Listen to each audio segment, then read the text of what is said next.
ko maintindihan. Bakit hindi mo sabihin doon sa daddy ng bata na nasa iyo yung anak niya? At kung talagang sinasaktan yung bata, di sumbong mo sa DSWD. Gusto ko munang alamin kung ano ba talaga nangyayari. Siguro naman, kung kayo rin ang nasa sitwasyon ko, ganito rin ang gagawin ninyo. So ano, itatago mo na lang siya, ganon? Hindi, ate. Hindi sa ganon. Yung sa akin lang naaawa kasi ako kay Claire. Kaya gusto ko siyang tulungan. I understand your concern, but you hardly know. Evelyn, masyado ka na nagiging involved dyan sa Claire na yan, ha? Pwede pa pabayaan niyo na lang ako. Alam ko para sa inyo mahirap intindihin.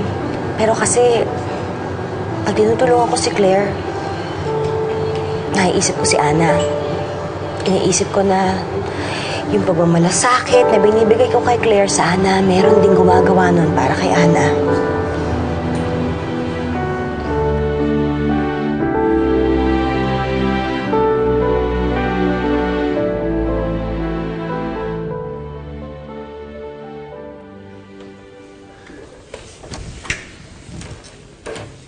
Ha?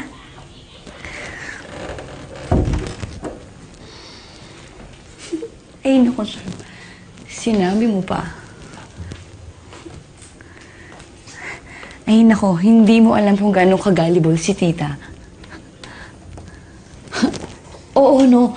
Konting iyak ko lang, konting drama ko lang. Naniniwala agad siya na sinaktan ako ni Daddy. Oo, no. Alam mo, ngayon ko napatunayan na pwede na ako mag-artista. So, anong plano mo ngayon? Hindi ko nga alam eh. Bahala na siguro. Pero syempre, hindi naman ako aalis dito nang walang napapala, no?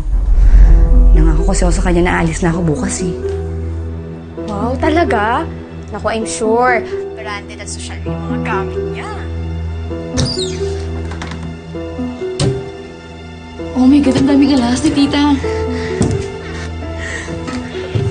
Oh my God, siya, mula mo nakita ko, ang dami niyang watch! May isa pa.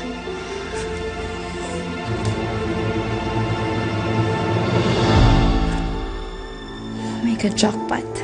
O bakit ang nakita mo? Isang mamahaling watch lang naman.